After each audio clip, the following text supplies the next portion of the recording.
G'day, guys. Welcome back to Steelers Nation Australia. And I tell you guys what, it's super cold now, man. Like, I look outside my window, it's a nice day, nice and sunny. But the last few days, man, I've been wearing my tracky dacks. If you don't know what tracky dacks are, they're like sweatpants. But we call them or tracksuit pants, or we call them tracky dacks. Anyway, guys, it's cold here. So that means over in your America, it's going to be your American summer very soon. You guys are probably, planning some mini holidays, some barbecues, friends and family, that kind of stuff, which is freaking awesome. For us over here in Australia, or for myself, it's like, yeah, it's getting cold, man. Getting cold. Not super cold like snow cold, but it's getting cold enough to where got to wear a jumper and some tracky dacks. Now, in today's episode or today's video, and I've been wanting to talk about this for a very long time, right? I like the idea what the Steelers are doing now, bringing back the running game. We saw it last year with Najee Harris, and Jalen Warren. Imagine those two combined. That'd be fantastic. But we kind of have that too, the running back duo, right? Before I get into it, I want to go over a few things. I want to go over in this episode. I'm going to go over some stats from last year from the running back stats. I'm going to also go over the snap counts that players had in the offense in 2022 and what it might mean for in 2023. Before I do that, I want to bring up Andy Weidl's comment. This was a comment that came out, I think, in his press conference, I believe, 2 days ago. And Andy hits the nail on the head. And their draft, man, the Pittsburgh Steelers draft, this year, the draft and the free agent period, getting guys in like Herbig, Marlowe, building up the trenches that way, they've hit the nail on the head. They're pretty much telling the NFL world what they want to do. Now, Andy said this. Andy said, we want to be a physical team. We want to be a big physical team. It says here, we're going to be big, we're going to be physical, and we're going to be tough. You have to win in the trenches. You need to win in the trenches, right? So he's pretty much saying to everyone, we're not mucking around. We're not stuffing around. We've got the big guys coming in. We know our backs with Najee and Warren. We're going to use those backs. We're going to use Connor Haywood.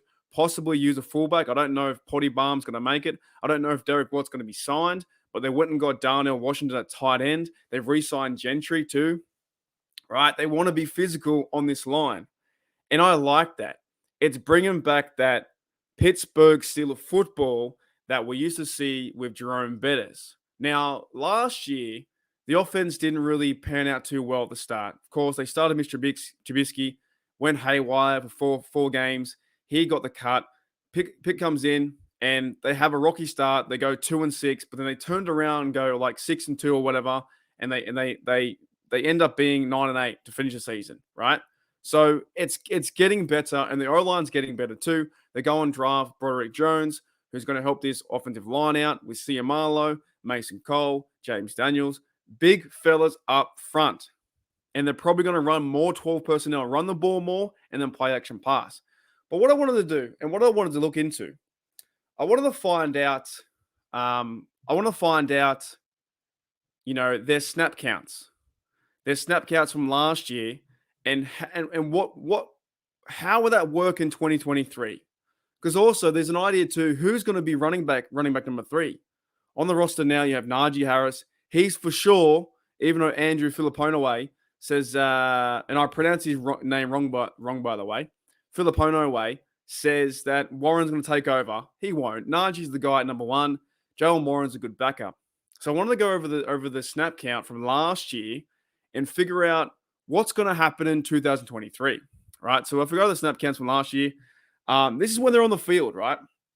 This is when the Steelers are on the field. So snap count from 2022, Najee Harris had 763 snaps. So 65% of the time you saw Najee on the field. Jalen Warren had 342 snaps with a 29%. Benny Snell had 42 snaps, 3.5%. Ant Mac, 21 snaps, 1.5%. Now, straight away, Steeler Nation, what do you see? For me, I don't really think going into 2023, there's that much of a importance, maybe not need, but an importance on running back number 3.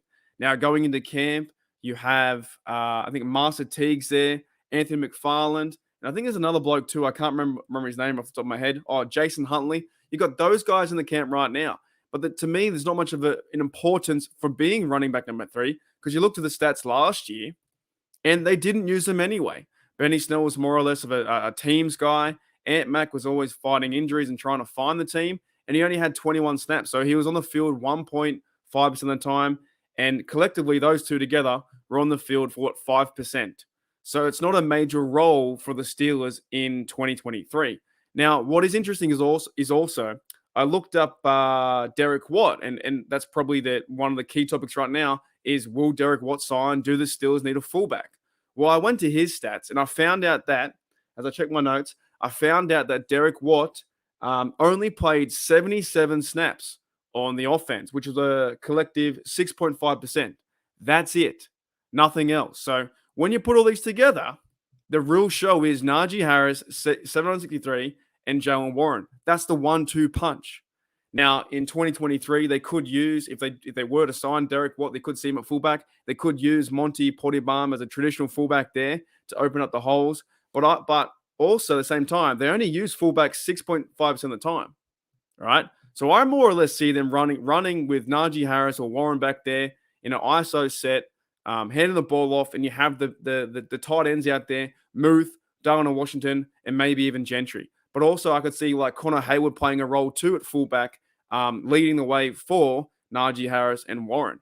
I can definitely see that. So for the importance of like running back number 3, I don't think it's that large. But if you go into camp with Teague, with McFarland, maybe another free agent comes in, we don't know, it's honestly cut, then you kind of like depth-wise there, you're pretty good because you found your guy in Najee and you found your guy in Jalen Warren to back up the 1-2 punch.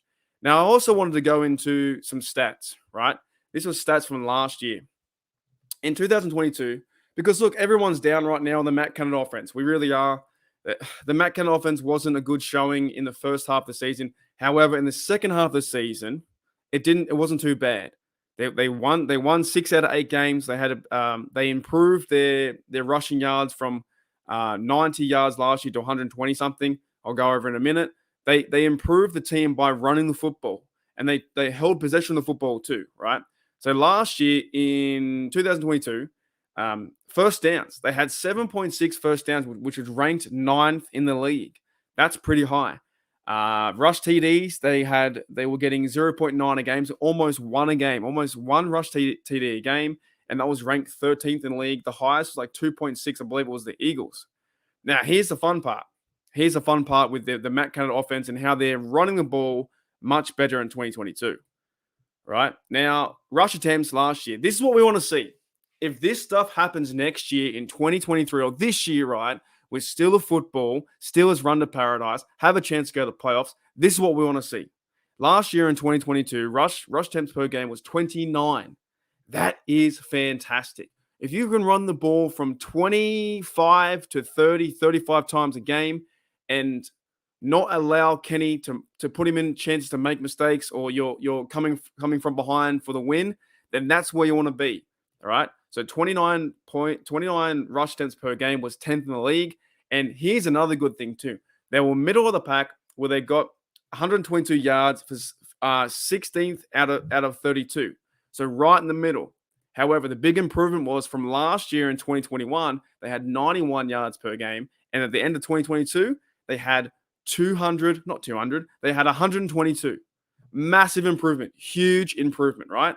So as we go on to say all these things, guys, like I do believe this year in 2023, and I'm saying a lot of years, but I do believe in 2023, the Steelers can run to paradise, which is also a song, by the way. If you guys have ever heard the band Choir Boys, it's an Australian band. Run to paradise, right? I believe that this can happen with the personnel they're setting up for. They're gonna use Connor Hayward more. They're gonna use Darnell Washington, Gentry, Muth, if they all make the team, right? We know that Muth's making the team. We know that Washington making the team. I think Gentry will make the team. So they're going to use those guys as more or less offensive tackles on the outside, like the 6 linemen, because they're massive blokes. Then you've got Isaac Seumalo, and you've got on the other side Broderick Jones. They're going to run this football more. So I am like beyond excited to see this, because this will bring back that smash mouth football that the Steelers were playing with, years ago when we saw with Bettis, when we saw with Willie Parker, when we saw with Le'Veon Bell and his cool running style where he was getting 140 yards a game, right? We're going to see this with Najee Harris. And if you go to the snap count, I think in 2023 that the Steelers are going to rely heavy on Najee Harris, maybe give him like 65 to 70%, and then give Warren the other 30 or other 25, and then sneak in maybe a guy like Ed Mack if he makes a team. Now, of course, Benny Snell's not there. Number 24 is not there anymore. But there are some good positive signs around this that the Steelers are going back to running the football. And when Andy Weidl says this as I close the episode, we're going to be big, we're going to be physical, we're going to be tough. You got to win the trenches.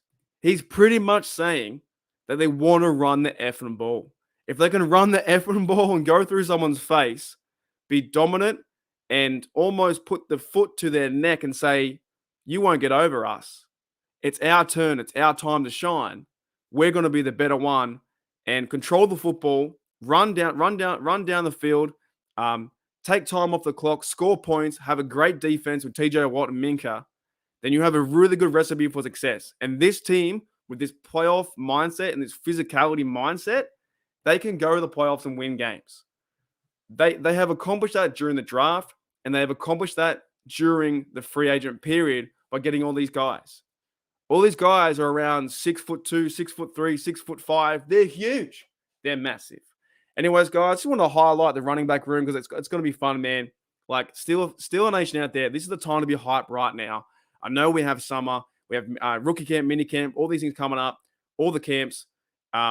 It's going into year 2, year 3 for Najee, year 2 for Warren, year 3, I think, for Muth, right? It's year 2 for Pickens.